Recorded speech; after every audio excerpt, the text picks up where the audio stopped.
என் அன்பான சாய் பக்தர்கள் அனைவருக்கும் வணக்கம். மீண்டும் உங்களை சந்திப்பதில் மிகுந்த மகிழ்ச்சி அடைகிறேன். இன்றைக்கி ஒரு 3 சந்தேகங்கள் பாபா கிட்ட கேட்டிருக்கிறாங்க சாய் பக்தர்கள். அதுக்கான பதில் தான் நம்ம பார்க்க போகிறோம். அதுக்கு முன்னாடி நாம் எப்பயும் போல் நாளைக்கு வியாழக்கிழமை நம்ம ஸ்ரீ சாய்ராம் கூட்டு பிரார்த்தனை மையத்தில் நாளைக்கு ஈவினிங் 6 மணிக்கு ப்ரேயர் தொடங்குவாங்க. சிறப்பு கூட்டு பிரார்த்தனை. அதே போல் கும்மிடிப்பூண்டியில் இருக்கிற நம்ம ஸ்ரீ துவாரகமாய் ஆலயத்தில் நாளைக்கு ஈவினிங் 6 மணிக்கும் அங்கேயே ப்ரேயர் தொடுவாங்க. உங்களுடைய பிரார்த்தனைகளை அனுப்பி வைங்க. நாங்கள் எல்லோரும் உங்களுக்காக பிரார்த்தனை பண்ணுறோம். உங்கள் பிரார்த்தனைகளை அனுப்ப வேண்டிய வாட்ஸ்அப் நம்பர் கீழே வரும் சாய்ராம், அதில் அனுப்பி வைங்க. யாருக்கு பிரார்த்தனை பண்ணணுமோ அவங்க பெயர், வயசு, ராசி தெரிஞ்ச ராசி, நட்சத்திரம் தெரிஞ்ச நட்சத்திரம், இதை அனுப்பி வைங்க. பிரார்த்தனை என்னன்றதை ஷார்ட்டாக எனக்கு அனுப்பி வைங்க சார், வாய்ஸ் மெசேஜ். கண்டிப்பாக நாங்கள் எல்லோரும் உங்களுக்காக பிரார்த்தனை பண்ணுவோம். 3 சந்தேகம், 3 கேள்வி பதில் தான். நம்ம நேற்று ஒரு 3 கேள்வி பதில் வந்தது. அதுக்கான பதில் நான் பல முறை சொல்லிட்டேன். இருந்தாலும் இப்போ கேட்டவங்க ஒரு கொஞ்சம் வருத்தத்தோடு கேட்டாங்க. ஒரு சாய் பக்தை, ஒரு சாய் சகோதரி, அவங்க ஊரில் இருக்கிற ஊர் பேர் கோயில் பேர்லாம் வேண்டாம் நமக்கு. அவங்க ஊருக்கு போயிருக்கிறாங்க. ஒரு கோயில் பக்கத்தில் பாபா கோயில் இருக்குது. பாபா கோயிலுக்கு போகும்போது அவங்க என்ன பண்ணியிருக்கிறாங்க, பாபாவை ஆரத்திலாம் முடிச்சுட்டு அதுக்கப்புறமா இந்த சாய் சகோதரி, அந்த பாபா கொஞ்சம் ஹைட்டில் இருக்கிற போல இருக்குது. இவங்க என்ன பண்ணாங்க, பாபா பாதத்தை தொட்டு கும்பிடணும்னு சொல்லி அந்த ஸ்டெப்பு மேலே ஏறி பாபா பாதத்தை தொட்டு கும்பிட்டுட்டு இருக்கிறாங்க. பாபா மேலே ஏறி தொட்டு கும்பிட்டு இருக்கிறாங்க. தொட்டு கும்பிட்டுட்டு இறங்கும்போது அந்த கோயில் உள்ள ஊழியரோ யாரோ ஓடி வந்து திட்டாங்களாம். அம்மா உனக்கு அறிவு இல்லையா, நாங்கள் பாபாவை தொட்டு கும்பிட்றீங்களா, தப்பு இல்லையா அப்படின்னு சொல்லி கோவமாக திட்டிட்டு இருக்கிறாங்க. மற்றவங்க எதிர்க்க திட்டிகிட்டு இருக்கிறாங்க. இது அவங்களுக்கு பெரிய மன உளைச்சலே ஆகிட்டு இருக்குது. அந்த சகோதரி தான் எனக்கு கேட்ட ஒரு சாய்னா, பாபாவை தொட்டு கும்பிட்றது தப்பா, பாபாவை தொட்டு கும்பிட்றது தப்பான்னு கேட்குறாங்க. உண்மையிலே பாபாவை தொட்டு கும்பிட்றது தப்புலாம் இல்லை சாய்ராம், எனக்கு தெரிஞ்சு தப்பு இல்லை. ஏன்னா நம்ம துவாரக மேலையில் எல்லாம் பாதத்தை தொட்டு கும்பிடுவாங்க. நான் மயிலாப்பூர் போயிருக்கிறேன், அங்கேயும் பாபாவை தொட்டு கும்பிட்றதுக்கான நமக்கு வழிமுறை இருக்குது. ஒரு சில கோயிலில் தொட்டு கும்பிட அனுமதி இல்லை. நாம் அந்த கோயிலை தொட்டு கும்பிடக்கூடாது. காரணம் அவங்க கோயிலில் ஏதோ ஒரு சட்டத்துக்கு வச்சுருப்பாங்க. நாம் அங்கே தொட்டு கும்பிட்றது தப்பு இல்லை. தப்புனா தப்பு தான் அது. ஏன்னா அவங்க தொட்டு கும்பிடக்கூடாதுன்னு சொல்லிட்டாங்கன்னா தொட்டு கும்பிடக்கூடாது. ஆக்சுவலாக உண்மை என்னென்னா, பாபா பாதத்தை தொட்டு கும்பிடலாம், பாபா பாதத்தை தொட்டு கும்பிடலாம், அவரை போய் தொட்டு கும்பிடலாம், தவறு இல்லை. ஆனாலும் தெரியாத ஒரு சாய் பக்தர் பண்ணிட்டாங்கன்னா, தயவு செஞ்சு இந்த கோயில் நடத்துகிறவங்க இல்லை அங்கே வேலை செய்கிறவங்க கொஞ்சம் அன்பாக சொல்லுங்கள். அது ரொம்ப ரொம்ப ஏன்னா பாபா சொல்கிறார்ல, பொறுமை தானே நமக்கு முக்கியம். பொறுமையாக சொல்லுங்க. இல்லைம்மா தப்புமா, இங்கே வந்து தொட்டு கும்பிடக்கூடாதுமா, இனியும் தப்பு பண்ணாதம்மா, இந்த மாதிரி பண்ணினா எல்லாரும் ஏறி தொடுவாங்க, தப்பாயிடுமான்னு சொல்லி ஒரு அன்பாக சொல்கிறது வேறு விஷயம். தெரியாத நடந்ததுன்னா அந்த அன்பாக சொல்லும் போது அவங்க திருப்பி அந்த தவறை செய்ய மாட்டாங்க. எனவே இந்த நிகழ்ச்சி பார்க்குறவங்க இல்லை பாபா கோயில் நடத்துகிறவங்க, இந்த வீடியோ பார்க்குறவங்க தயவுசெய்து இந்த தவறை பண்ண வேண்டாம். அதனால தான் நான் திரும்ப சொல்கிறேன். ஆக்சுவலாக பாபா சிலையை தொட்டு கும்பிட்றது சரியாக தவறானா சரிதான் செய்யலாம். ஏன்னா அந்த காலத்தில் பாபா வாழ்ந்த காலத்தில் எல்லாம் ஒரு பாதத்தை தொட்டு கும்பிடுவாங்க. பாபா பாதத்தை பாத பூஜை பண்ணுவாங்க. இங்கே எல்லாருமே பண்ண முடியாதுன்றதுக்காக சில கோயிலில் அந்த நடைமுறை இருக்கும். பாபா கோயிலில் இப்படி நீ அந்த சாய் பக்தர்களை கோபமாக திட்ட வேண்டாம் தான் என்னுடைய பணிவான வேண்டுகோள். எனவே பாபா பாதத்தை தொட்டு கும்பிடுறதுல எந்த தவறுமே இல்லை.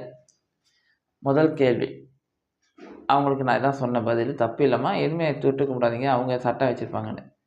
2வது கேள்வி, சாயனா எங்கள் ஊரில் இருக்கிற பாபா கோயிலில் பால் அபிஷேகம் பண்ணுறாங்க சாயனா, இது சரியா தவறா? இதுக்கு நான் பல முறை சொல்லிட்டேன். பால் அபிஷேகம் பண்ணுறது பாபாவுக்கு பிடிக்காது. அது அவங்க விருப்பப்பட்டு கோயிலில் பண்ணுறாங்க. ஏன்னா உணவுப் பொருள்களால் நாம் வீணடிக்கிறது கண்டிப்பாக பாபாவுக்கு பிடிக்காது. உணவுப் பொருள்களை கொண்டு அபிஷேகம் பண்ணுறதும் பாபாவுக்கு பிடிக்காது. அதுக்கு நான் பல உதாரணம் சொன்னேன். ஏன்னா அவர் பிச்சை எடுத்து தான் நமக்கு அன்னதானமே கொடுத்தாரு. அந்த வலி வேதனை என்னென்னு பாபாவுக்கு தெரியும். நம்மளுடைய துவாரகமாய் ஆலயத்தில் நான் கண்டிப்பாக அது பால் அபிஷேகம் பண்ணுறதில்ல. வேறு என்ன சாயம் அபிஷேகம் பண்ணலாம்?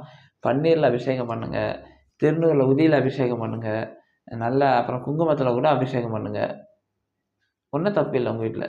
இப்படி உணவுப் பொருள் சம்மந்தம் இல்லாத எல்லாத்துலேயும் நீங்கள் அபிஷேகம் பண்ணலாம். துளசியில் அபிஷேகம் பண்ணுங்கள், பூக்களில் அபிஷேகம் பண்ணுங்கள். அபிஷேகம் பண்ணுறதுக்கு தான் நமக்கு நிறையா இருக்குல்ல. ஏதாவது உங்கள் வீட்டில் இருக்கிறத பண்ணுங்கள், தப்பில்லை. பால் அபிஷேகம் பண்ணுறத பாபா 100% விரும்ப மாட்டார். இது என்னுடைய கருத்து. இதுதான் உண்மையும் கூட இருக்கும்னு நான் நினைக்கிறேன். ஏன்னா நான் மற்றவங்க சொல்கிறத தப்பு சொல்லக்கூடாதுல்ல. அவங்க என்ன காரணத்துக்காக அபிஷேகம் பண்ணுறாங்கன்னு நமக்கு தெரியாது. எனவே பால் அபிஷேகம் பண்ணுறதை நான் தவிர்த்துட்ட காரணம் பாபா என்கிட்ட சொன்னார், உணவுப் பொருட்களை வீணடிக்க வேணாண்டான்னு. அதுலேருந்து நம்ம பால் அபிஷேகம் எப்பயும் பண்ணுறது இல்லை சாய்ராம். இது 2வது கேள்வி. இது பலமுறை நான் சொல்லிட்டேன். இப்போ நம்ம வீடியோ நிறைய பேர் புதுசாக பார்க்குறதுனால அவங்களுக்கான இது பதில்.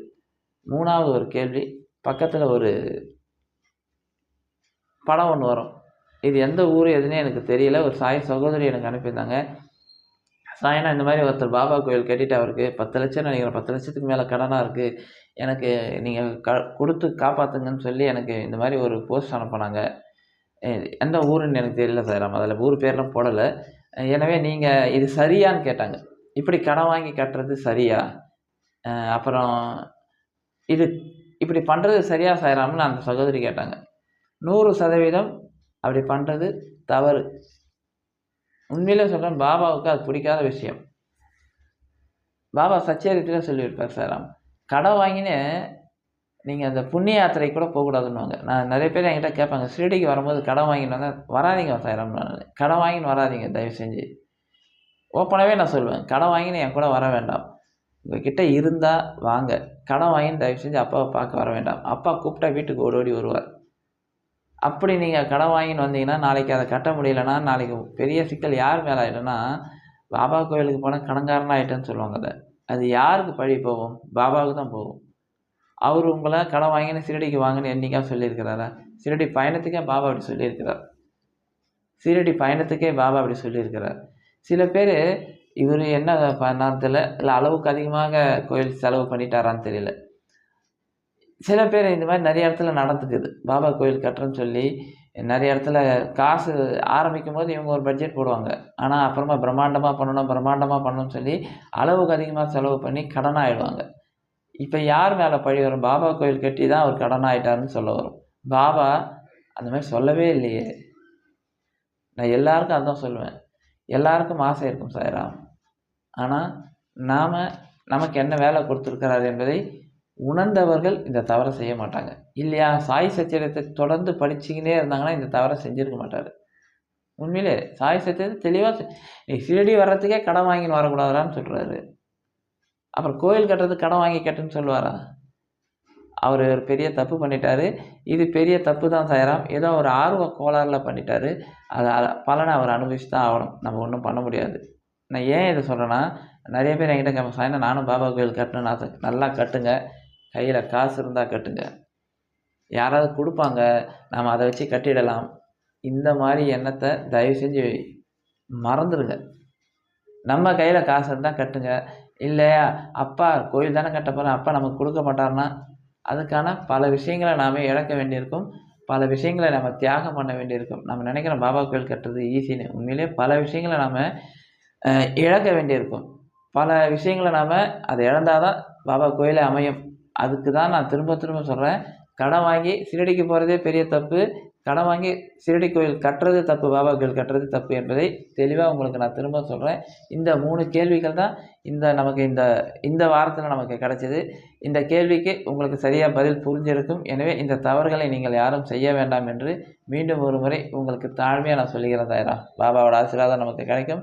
நாளைக்கு 6 மணிக்கு சாய் பிரார்த்தனை சேனல் லைவில் நம்ம துவாரக மேல் நடக்கிற அனைத்து நிகழ்ச்சிகளும் நீங்கள் பார்த்து தெரிஞ்சுக்கலாம். ஓம் சாய்ராம்.